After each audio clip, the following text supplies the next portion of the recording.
Far out in the uncharted backwaters of the unfashionable end of the western spiral arm of the galaxy lies a small, unregarded yellow sun. Orbiting this at a distance of roughly 92 million miles is an utterly insignificant little blue-green planet whose ape-descended life forms are so amazingly primitive that two of them think doing a podcast called Digital Watches Are a Pretty Neat Idea is a pretty neat idea. They are Jeff and Bryan. Hi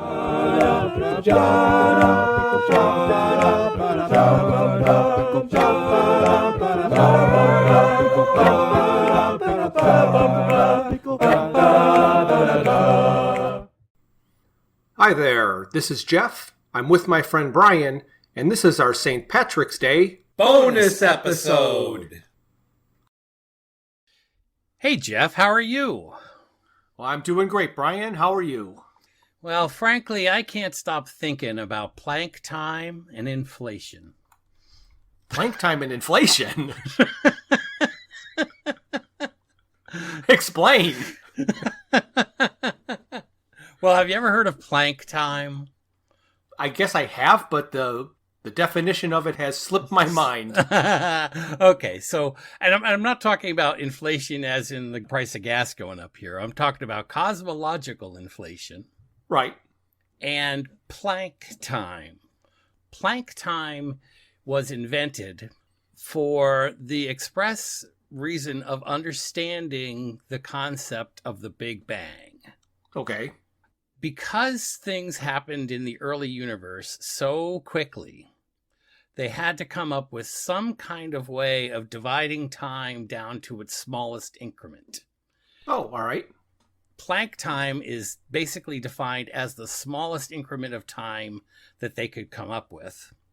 And I'm not really 100% sure how the time was figured out, although I'm sure, brilliant cosmologists and theoretical physicists could tell us. But Planck time is basically 5.39 times 10 to the negative 44th seconds. Okay. How many planks did it take to say that? Oh, millions and billions. Billions of... So this basically divides time down into the billions and billions of a second, okay? Right. The smallest possible increment. And it's defined by the length of time that it takes a light to travel 1 Planck distance in a vacuum. Oh. But the point of that particular conversation is, if you think about the Big Bang, which is, in my estimation, important to this particular story. We're talking about Mostly Harmless, and we're talking about parallel universes, and we're talking about the universe and its construction. So That's what got me thinking about this. Okay. And the other part of that is, if you think about the Big Bang, what's the first thing that comes to mind to you when you think about the Big Bang? The first thing that, what was before the Big Bang? Yeah, exactly, right? Exactly. That's a brilliant observation and an answer that has never been discovered, okay? And the second thing is Kaylee Cuoco. Another brilliant observation. Yes. But the thing that I think about is it's kind of strange. They say that in our universe, one of the immutable laws of physics is that nothing can travel faster than the speed of light. Correct. And in saying that, there's an implied logic that says when the universe first began, it expanded from a single point, which we define as the Big Bang. Right. But what they really truly believe now is that in 1 Planck time of a second, all right, the entire universe expanded to the space that it currently fills. Yow. Exactly, yow.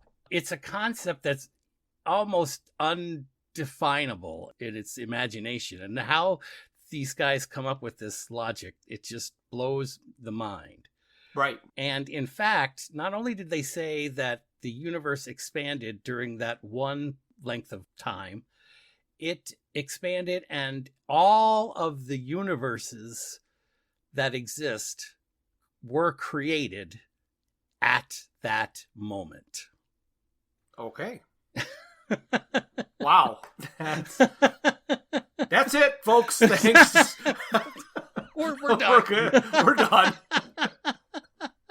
Chew on that for a while. Yeah, well, and the only reason I'm laboring about this particular issue is because I think it's important to this story. I think that the idea of the existence of multiple universe and the idea of the universe as it currently exists is one of the fundamental questionable questions. Okay. Or answerable, or nearly impossibly answerable questions that you are about to ask me about Mostly Harmless. Right. So if you want, we can get started. Sure. Let's get started. Questionable answer 1. The book starts out with talking about the difficulties of faster-than-light travel. It mentioned that before faster-than-light travel, because it took thousands of years to get there, faster-than-light travel was invented while the sublight speed group was going to their location, and the battle was over or settled when they did get there. So my question is, how do you start a battle with someone that's over 1,000 light years away? Before there's faster than light travel. Well, that's a great question. And it's difficult to imagine an answer, of course. But the first fundamental answer I'll give you is that we do have a limitation as human beings. We can't imagine a lifetime beyond maybe 100, 150 years at the best. Right. So if we assume that there are life forms that have very long lifespans, perhaps then we can imagine them expanding out into their little part of the cosmos and intersecting with other beings from another part of the cosmos. And then therefore a war began where they would start sending out their sublight speed defenses and et cetera, et cetera, et cetera. But right. It's very impractical. In fact, one thing I did think was interesting when I read this question was, that basically your question is the scenario that's laid out in the book Ender's Game. Okay, yes. So that the people that Ender had to use to battle the alien bugs had been traveling for quite some time. They don't make it very clear how long they were traveling, but the people on those warships that he was directing had been traveling for years before he actually engages with them. Right. Yes. So it's interesting because that's the scenario of that book. One of my favorites, by the way. And then while you were telling your answer, I was thinking about it myself, and it just dawned on me that the Golgofrinchians declared war on a neighboring continent before anybody even lived there. So, there you go. You don't need a reason. Right. There was a war in absentia. Yes. Absolutely. Although I do have to say that I guess it's now that you bring this up because we were talking just a little while ago about the speed of light. All of these sci-fi books and all of these sci-fi stories tend to allow for something we have yet to believe is truly possible. And that is some kind of communication which can go faster than the speed of light. Right. And since light is information and information is communication, so far we have nothing even remotely considered that could travel faster than the speed of light, including communication. So you are right. It's a bizarre and kind of tropey scenario they're creating there. There is this quantum entanglement principle about particles or electrons that are bonded and paired and react simultaneously no matter the distance from each other. So I think that is kind of the reason we have this notion that it would be possible to communicate instantaneously because these bonded particles or electrons do. Right. Yeah, that's true. That's a very good point. I'm not sure that they have been able to produce that beyond a micromillimeter apart. But in concept, you're right that they would be able to have a paired, one on the ship and then one in the world in which you left. There's a Chinese book called The Three Body Problem, which addresses something similar to that. So Right. It's fascinating. Questionable answers 2 through 5.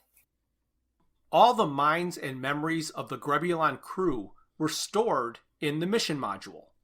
When they were revived and their minds and memories were lost and could not be returned, they forgot almost everything. I have many questions about this group. The first of my many questions is, we are told we will never know for sure where the Grebulons came from or exactly what it is they wanted. We are told that they called themselves the Grebulons. Also, at the end of the book, Trillian says she knows who they are and what they are about to do. Did they discover this name on the ship somewhere, or did they just make it up and it's not really their name? Yeah, that's a great question. Yeah, this is another one of those sci-fi tropes. But again, here we're kind of limiting ourselves because of our human condition, again, in my opinion, because this answer sort of depends on our understanding of consciousness. Okay, so here's the thing. I'm thinking about the hypothalamus. Oh, all right. And if you think about the hypothalamus in the human brain is responsible for all the autonomic functions of the human brain. In other words, our breathing and all the other aspects of our body that we don't necessarily physically control. Right. So my imagining is that, again, we live in an infinite universe. So why couldn't we therefore then imagine that there are beings that have a larger hypothalamus, or a hypothalamistic concept, if you will? When they're in suspended animation, they have this capacity to maintain these lower brain functions. Right. But outside of suspended animation, they have to have their brains refreshed, if you will, with all these aspects of their personality and the scientific knowledge that they own. Okay.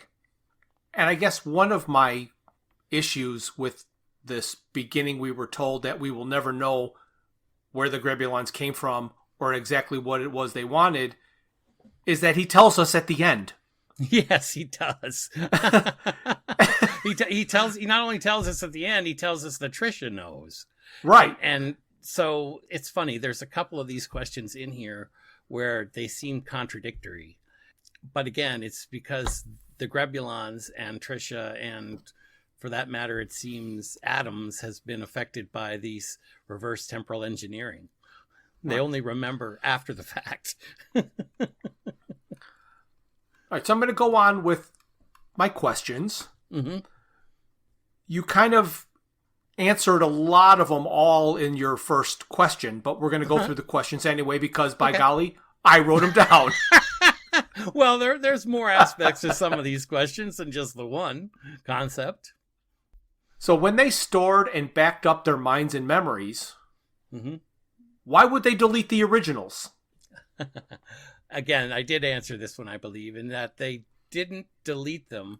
Well, maybe in a sense they did, but I'm assuming that in the case of the Grebulons, they have these lower brain functions in their hypothalamus, which allows them language and reading and other skills, but they don't have the capacity to retain a scientific knowledge and personality. I guess they did delete them in the fact that when they go into suspended animation, they lose those capacities. Okay. So I guess that kind of answers the question of why were their minds not wiped totally clean? Because they do seem to have language. They have an understanding of how to operate and navigate the damaged spaceship.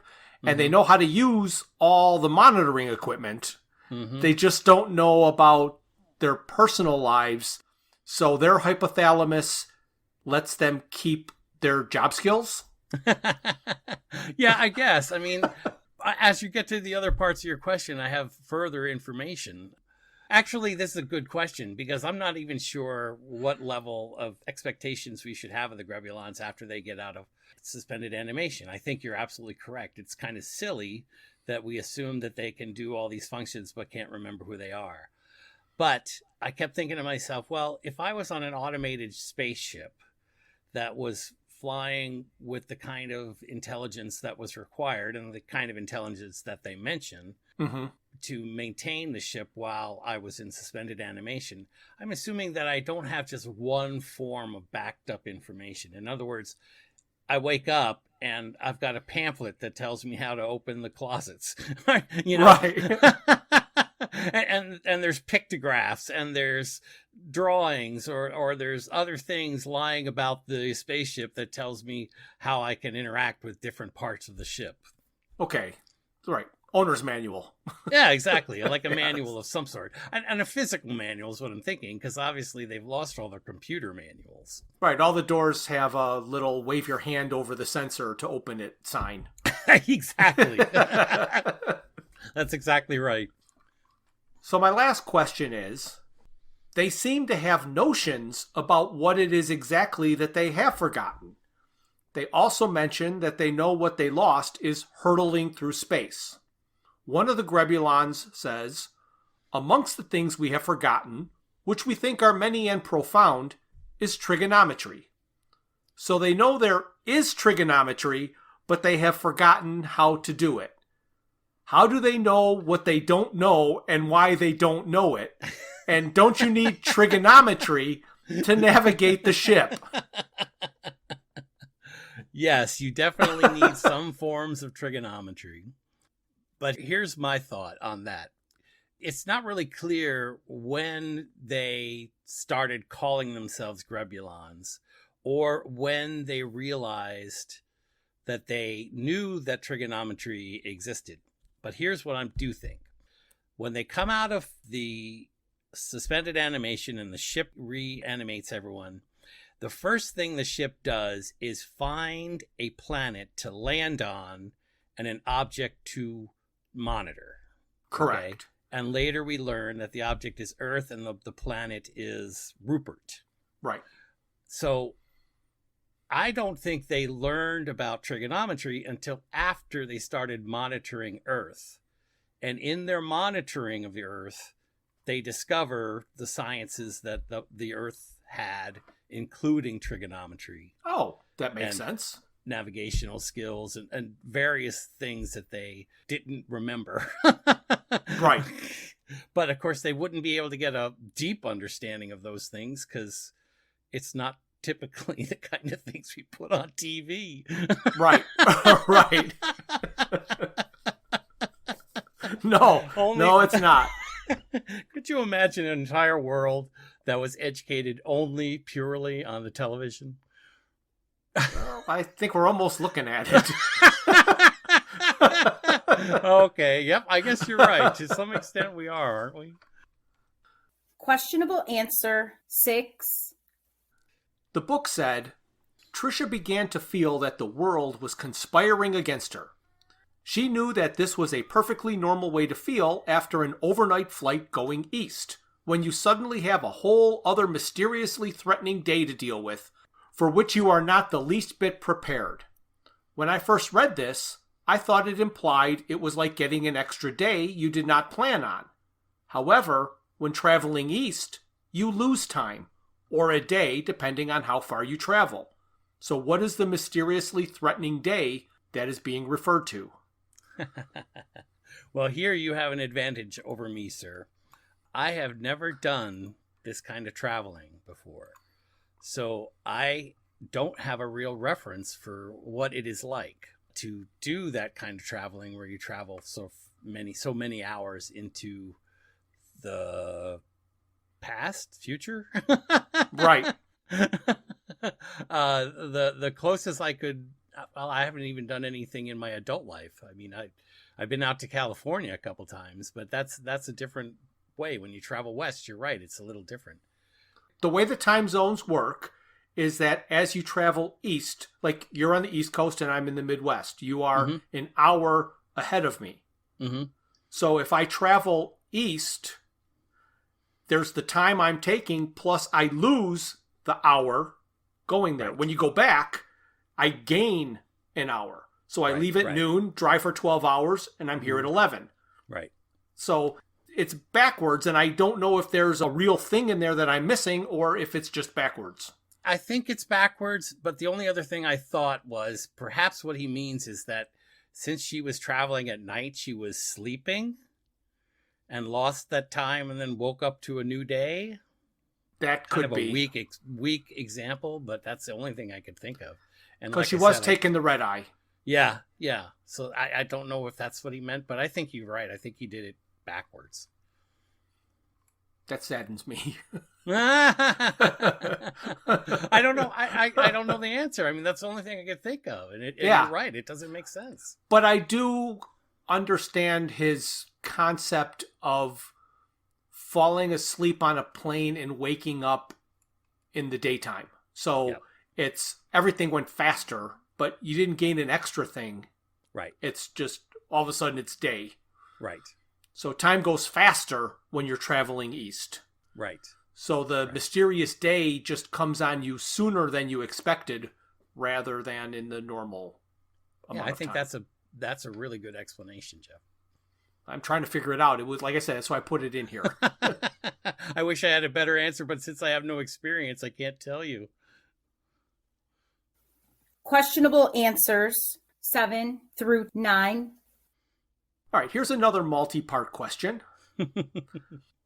Trisha thought that trying to live life according to any plan you actually work out is like trying to buy ingredients for a recipe from the supermarket. You get one of those trolleys which will simply not go in the direction you push it and end up just having to buy completely different stuff. Okay. She asked herself 2 questions that she did not have the answer to and hoped you could give her the answers. What do you do with the different stuff you bought?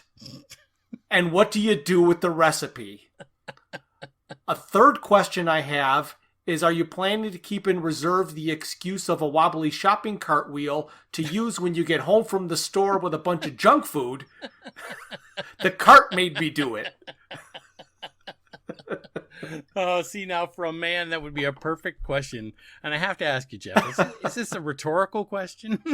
Well, it's something I've got in my back pocket now. Where did all those chips come from? Exactly. I swear it was the card. I couldn't do a thing about it. I know. This is obviously, at least from the perspective of the book, it's just a little bit of comic absurdity and oversimplification for comic effect. Yes, absolutely. Yeah. That's why I wanted to point it out here. Yeah, I do. I love it. I think it's hysterical, but it's just a bunch of, what did they say? Badger spit? Badger spit, yes. Absolutely. Questionable answers 10 through 11. I have 2 questions about Ford being the new restaurant critic. The first one is, will he ever have to pull that stunt like he did at the old Pink Dog Bar? Now that he has the corporate credit card. Yeah, there you go. Well, my answer is going to answer both your first and your second question. So if you want to ask your second question now, I'll answer them both. Sure. The second one is, do you think he will go back to the restaurant at the end of the universe? Well, the answer to this is that when he gets to the office, he's already in the field of the temporal reverse engineering. So he will never again, other than the domain of the king, go to another bar in his lifetime, or for that matter, the restaurant at the end of the universe, because his fate is sealed. Yes. Well, I guess I should have rephrased these questions. The first one is, do you think he would have ever pulled the stunt like he did at the old Pink Bar? And do you think he would have gone back to the restaurant at the end of the universe? Both of which are impossible because he is dead. Although, there are other dead people at the restaurant. So maybe there are dead people, yes. And the answer to that is yes, of course. He did it because he loved the danger of it. Correct. That's right. Yes, he wouldn't give that up. No, never again. Never again. He would have the corporate credit card just in case the stunt didn't work. Absolutely. He has. Oh, both wait. in his back I do pocket. have one. Let's. Questionable answer 12. Arthur is continually asking everybody if they have heard of Stavromula Beta. If you knew you could not die until after you visited a particular place, would you be seeking it out? Very good question.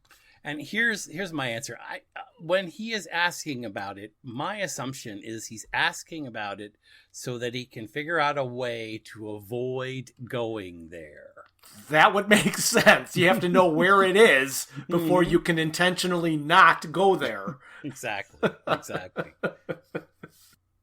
Although I do want to point out, we make one assumption about Stavromula Beta that isn't really made by Agrajag, and that is Arthur's last life. We know it's one of Agrajag's last lives, but we don't know for a fact that Arthur's last life, or the end of his life, immediately precedes his stepping onto Stavromula Beta. No, that's absolutely correct. And I guess one of my, I don't want to call it disappointment, I'll call it this sad surprises, is that we just knew that he killed Agrajag there, and he was safe anytime up until that point. Right. But that was not his end. Right. That was the end of Agrajag's lives. So right.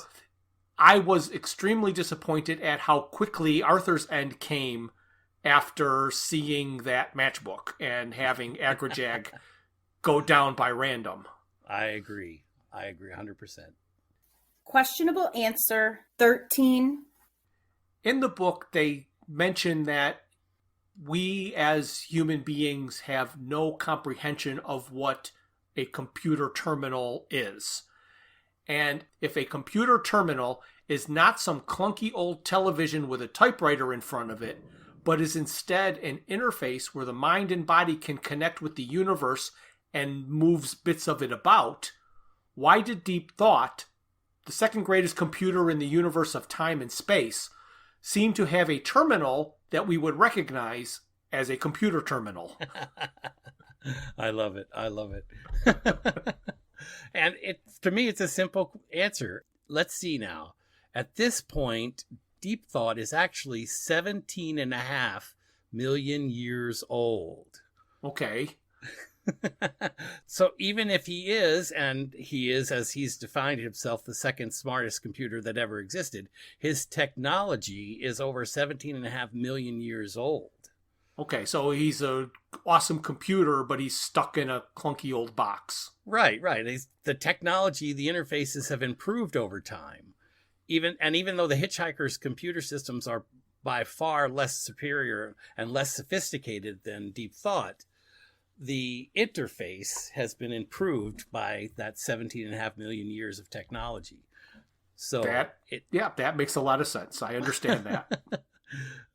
We love it, right? Because that's where we're looking at VR, and we can't even imagine where it's going from there, right? Yeah, right. Questionable answer 14.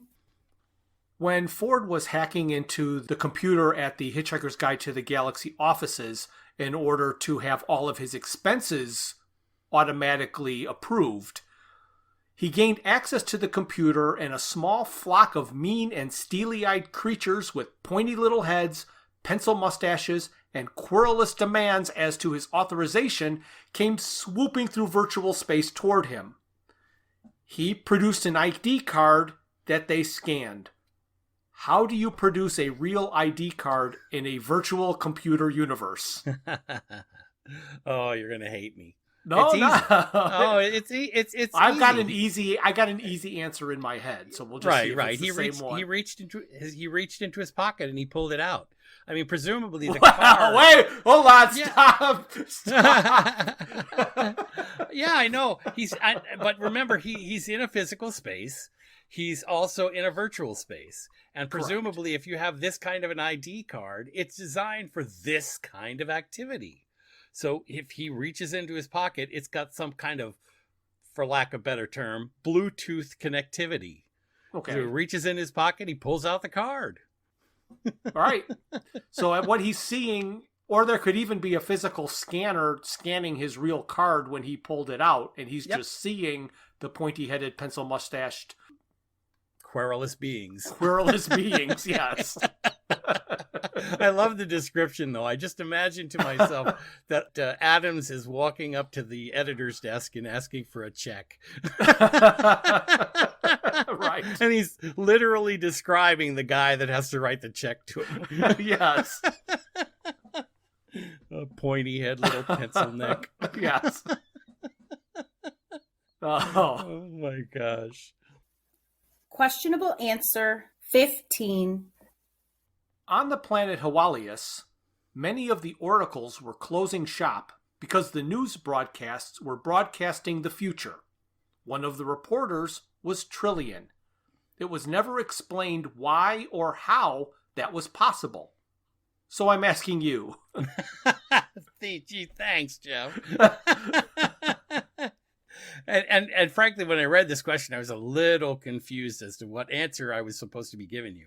I mean, obviously, if she's traveling in a ship that can travel in space and time, like the Heart of Gold or the Beastromat, she's able to travel in time back and forth and in space back, through different areas and gather the quote unquote news from the future and news from the past. But I'm not sure that that's the question you're really asking. In a way, it kind of is. The question, I guess they do a little bit of time travel with the Beastromath, does a lot of time travel. Mm-hmm. The Heart of Gold typically does not time travel, but in the radio series, it is how they got out of prehistoric Earth. Right. Rather than the Chesterfield sofa. But because they did the Chesterfield sofa, to me, in the books, the Heart of Gold does not time travel. Yeah, you're right. If we stick to the storyline that's within the books, the Beastromath is the only vehicle we know of that travels in time. Right, and it seems to be a unique type of a ship. So I guess... It does, but as we defined when we talked about the Beastromath, it was the beginning of a new technology. So, again, time has passed while Arthur is on planet. And Slarty Bartfast was going on and on about the campaign for real time and everybody mucking about in time. So time travel is definitely prevalent and going on. It just seems odd that they're broadcasting the next month's election results. And you would think that would be the thing the campaign for real time would be jumping all over and trying to stop. Right, and how would you prevent everybody becoming fabulously wealthy, right? Right. Yeah, because if you could take physical things home with you, you could just, like the slogan about Milliways, where you could deposit a penny in your time, and at the end of the universe, compound interest pays the exorbitant price of your meal. With time travel, you could put money in the bank, go forward in time, withdraw it, go back in time, deposit it, and just do that a few times. And, there can't be lottery anymore. Right. So, the only thing we can assume is that when the Beastromath and Slarty started worrying about the time travel paradoxes that are being created and the issues there, that the prevalence of time travel ships probably started expanding exponentially. And that's why the issue became an issue and why Tricia was able to go back and forth in time and travel that way. All right. Well, to throw a wrench in the works then with adding to this question. Please. It would be, since time travel has been mucking about for so long, why is it only now that the planet Hawalius has to close up all their shops?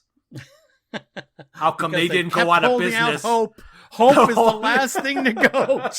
Yes. Nobody could afford a beach house? That's right. Yes. Sorry, that's your next question. Yeah, that's a good segue to this question. Questionable answer 16. So the old man on the pole told Arthur to buy a beach house. The one the old man bought was first offered to the smelly old woman in the cave, who turned it down. The smelly old woman told Arthur to do the opposite of what she did. Would things have turned out differently if Arthur bought a beach house? He'd have never gone to Stavro Mueller Beta. No. I think the answer has to be yes. But of course, the book would be a lot less exciting. Right. Because it would be, and Arthur bought a beach house. And by the way, he was gone that weekend and died when the earth exploded. Right. Short story. Yes. No, but see, he would have had to go there to have Agrajag. See, he could have saved the world by buying a beach house. Yes. Questionable answers 17 through 18. I have 2 questions about the planet Arthur crashed on where he became the sandwich maker. That's La Muela, I believe is the name of that planet. The first is, after Arthur crashed, when he was laying there hurt and broken and bleeding, Adams wrote in his book, he knew with a kind of resigned certainty that he would survive the crash because he had not yet been to Stavramula Beta. Why did Arthur not wonder if that planet was Stavramula Beta, since that would be the type of thing that typically happens to him? I love it. Yeah, well, he could have been on Stavron Milibita, but remember, he also knows that it's in an attempt to have him killed that Agrajag gets killed. In other words, someone's going to try and kill Arthur once he gets there. So even if he landed and he knew he had landed and he crashed, he'd still have to live on that planet long enough for someone to want to kill him. Right, yes. So he knew he would survive that crash, only possibly to be killed later. Yes, exactly. Yes. So that planet was said to be uncharted.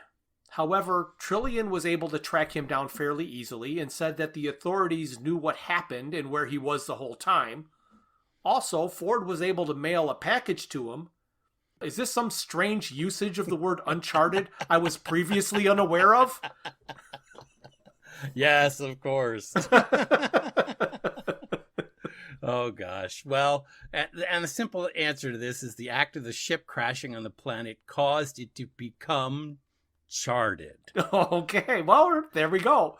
Everything that's known about the planet was known as soon as the ship crashed, and therefore they would know the address and place where, well, at least the authorities, and if Trillian was as good a detective, or I shouldn't say detective, reporter as she claimed to be, then she'd be able to figure out where he was and what his address was.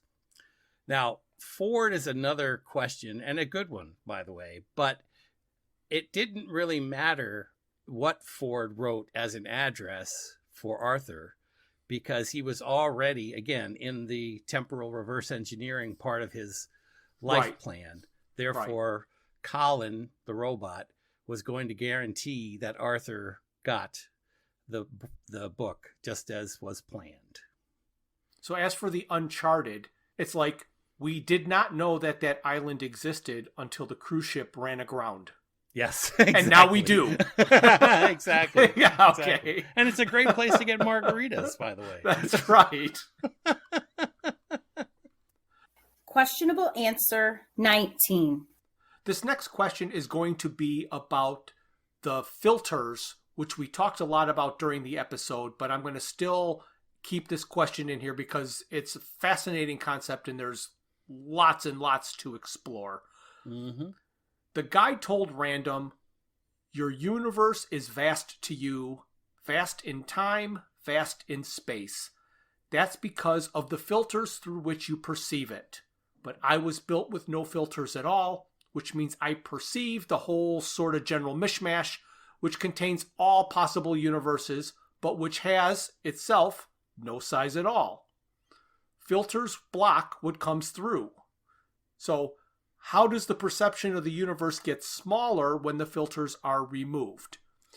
During our conversation, we came to the conclusion that filters isn't really the correct word for what he's saying to make me understand it. Right. And that is limitation.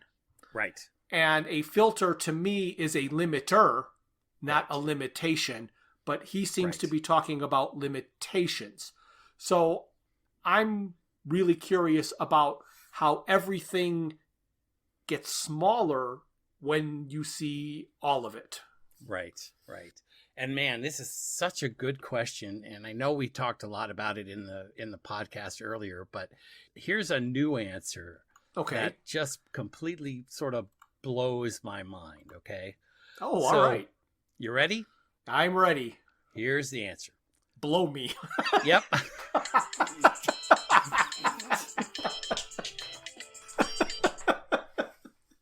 You're so bad. All right, here we go. You ready? Yeah, sure. 13.7 billion years. Okay. 13.7 billion years is the extent of our observable universe. Right. When we put our greatest telescopes out into space and we look out to the edges of what we can see, that's how far out we can see, because we believe that that's the beginning of the universe. Okay. Right. And we know that the universe is expanding. And the fascinating thing, to talk about things that blow your mind, right? So I was watching a graphic from NASA the other day, and they were actually showing the solar system spinning and the motion of our solar system in relation to the motion of the universe and the motion of our galaxy. So they were actually showing this sort of, it's hard to describe, but it's kind of a corkscrew spinning animation, which showed our solar system moving through space. Right. And eventually, as you know, all of the galaxies continue to expand away from each other, eventually they're going to be so far apart that we will not see anything in our skies. And it's going to take billions of years for that all to happen. But if you went 13.7 billion light years away from where we are today, if you were able to go there and look, you would see 13.7 billion years in every direction from there. Yes. Right. So the vastness of the universe is so unimaginable. But here's the part that actually blows my mind. When they talk about the universe and what we started with the conversation, we kind of imagine this Big Bang as being a tiny little golf ball that expands out in every direction. And that the universes and the galaxies are all expanding from one single point. Right. And they're getting bigger in a global sort of shape.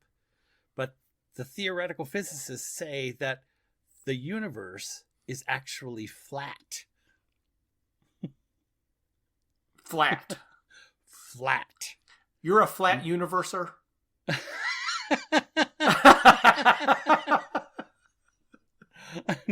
Not just me.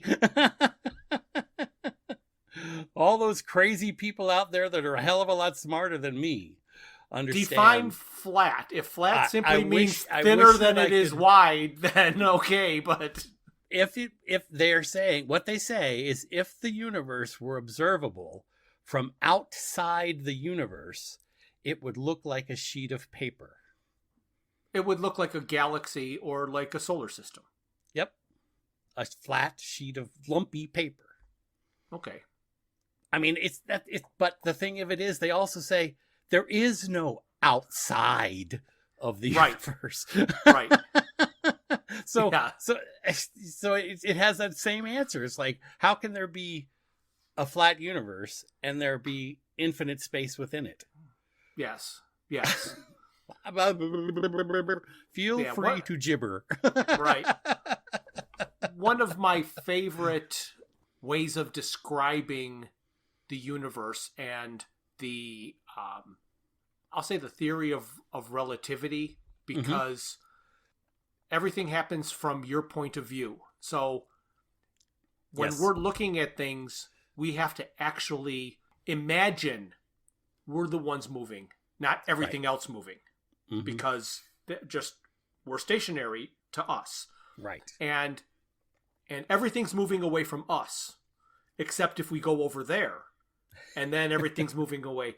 So it was take a partially blown up balloon and cover it with dots. Just dots all over it in a grid pattern. Right. As you blow up the balloon, every dot is moving away from every other dot. And the farther the dot is away from the dot you're on, the faster it is moving away from you. And so that's how the universe expanding is explained, of why things are moving faster farther away than close. Right. And I thought that was a easy, simple way of imagining the universe and how everything moves away from each other. Yeah. Oh, I love it. It's a fascinating story. Questionable answer 20. So here is another case of a definitive statement that is proven false. The book said this about the perfectly normal beasts. No one knew where they came from. No one knew where they went. Arthur asks old Thrashbarg that question when he and Ford are about to ride off the planet on one. Old Thrashbarg told them the domain of the king is where they were going to go. So how did old Thrashbarg know? I'm guessing it's because he's always referring to the almighty Bob. And who is Bob? Oh, I love this question.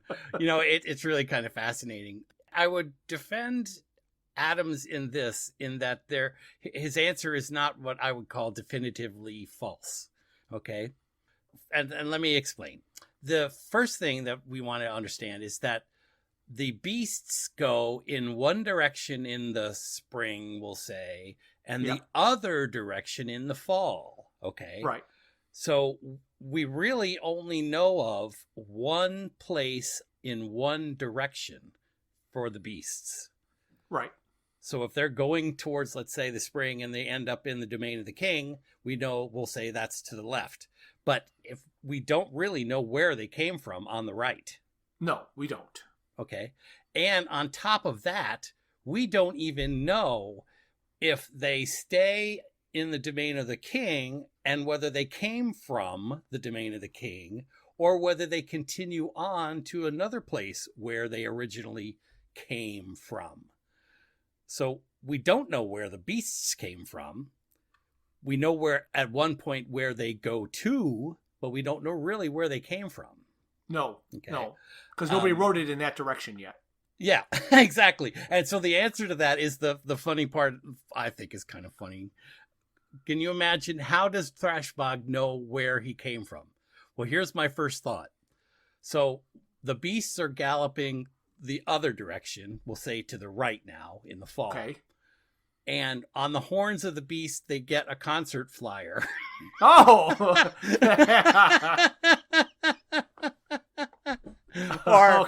Or maybe Bob wrote him in and said, oh, by the way, I just came from the domain of the king.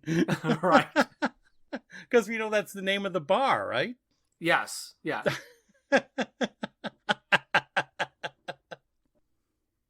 Questionable answer 21.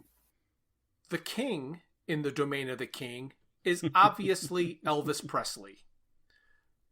Just Elvis is said 4 times, and Elvis Presley is said twice in the book. Why do you think Adams never had Ford tell Arthur who it was, since Arthur seemed not to know? Oh, yeah, I love it. And you know the answer to this one. Adams just wanted to make Arthur appear as clueless as he could possibly make him. Yes. And he did a good job of that. Yes, exactly. Questionable answer 22. Since the recalculations of the Grebulon leader's horoscope showed absolutely clearly and unambiguously that he was going to have a very bad month indeed, and said that he needed to take positive actions, make tough decisions, and see what needed to be done and do it. is Trisha to be blamed for the destruction of Earth because of her half-hearted attempts to do these recalculations, making them inaccurate? Well, I'm going to defend Trisha here. I don't believe that her recalculation of the trajectories, etc., that she did were inaccurate. In fact, in my opinion, Trisha's recalculations produced accurate results. But if you think about it, she would have had no reason to read or look at or even understand what the Grebulon leader's horoscope said. Mm-hmm. She just did the triangulations and the trigonometry to show the differences in the orbital relationships from Earth to Rupert. So she could have done a completely accurate result, but still been responsible for the destruction of Earth. Yes. Because of what the Grebulon leader believed himself to be. He didn't know what his actual birthday was. He had just chosen one of those horoscopes. That's true. Yeah. As the type of individual he thought he might be. Okay. Right. So she never got a chance to read the horoscope, nor would she have even known what the results would have been had she. Right. Questionable answer 23. I have one last question about the Guide Mark II, which is, why do you think it is shaped like a bird? It's an excellent question. But I think I sort of have a reasonable answer, if you will. Okay? The thing that makes the Mark II unique is its multiphasic, multi-universe concept. Okay. And therefore, when I think of that, I think, well, what's an analogy that would come closest to that? And that would be some kind of fluttering or flapping, because it would be fluttering or flapping in and out of reality or in and out of your perceived universe. So when I think about that, I think, well, it makes sense that there would be something flapping or flipping or, flying around. So perhaps that's where the bird shape or bird concept sort of comes from. It's fluttering in and out of reality. Okay. I have an answer. Good. And here's my answer. Birds are funny. No. This was, yeah, that's true. Not as funny as squirrels. Oh, there you go. You're right.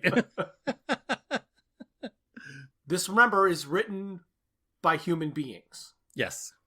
If you ask anybody and you say, think of origami, right, they're going to think of a crane. Right. You're right. And he describes the thing as unfolding like origami. Yes, he does. And yep. And if you say origami, the image that's going to go into, I'm going to say, the vast majority of people in this world is going to be the paper crane. Right. Right. Or the squirrel. Or the squirrel. Yes. No, I agree. The origami and the crane is a perfect analogy. So I'm just thinking that's, when he said origami, he thought of a crane. And he made it shaped like a bird. Yep. You got it. Perfect. Perfect answer. Okay, Jeff, I probably should have prepared you for a question, but maybe we can just have an extemporaneous conversation about this last aspect of the book. Okay. And it starts off with our original conversation about the creation of the multiverse and the Big Bang and inflation. Okay. And every time I think about that, and I think about the Mark II's goal of eliminating all possible Earths within the universe extent, I think to myself, well, one of the laws, if you will, for our universe is that nature abhors a vacuum. Yes.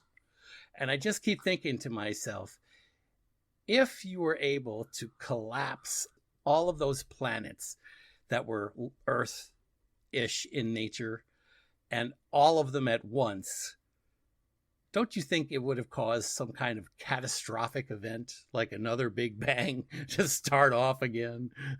Well, yes. Well, you could think of it like lightning and thunder.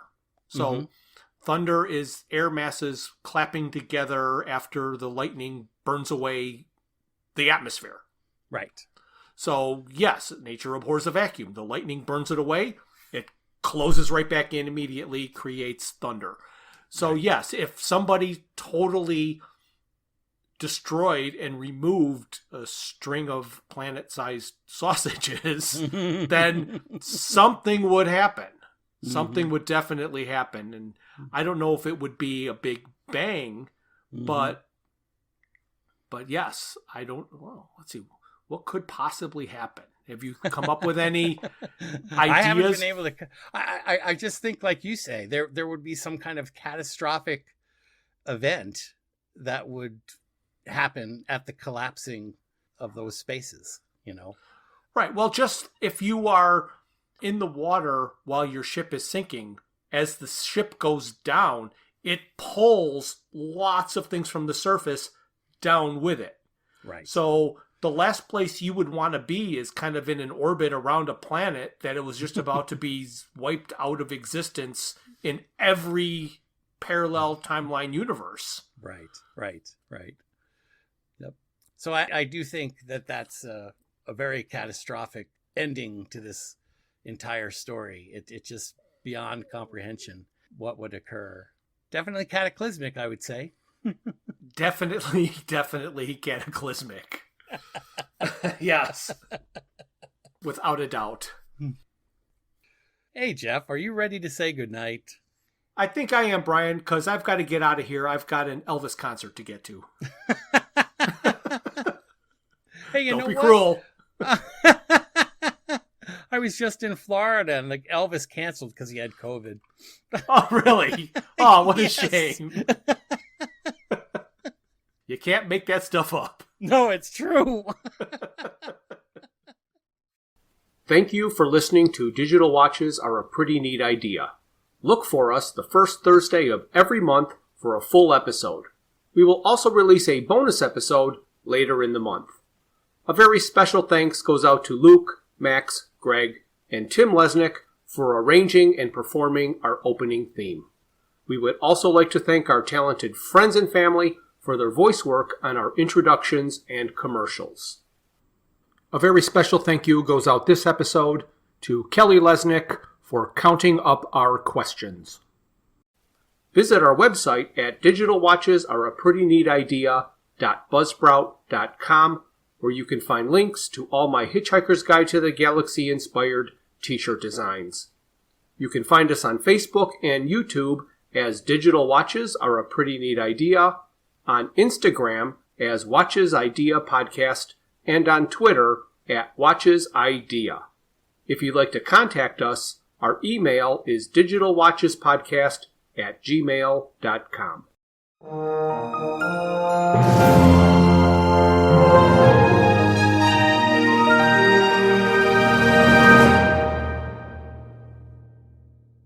This has been a Froods for Thought production.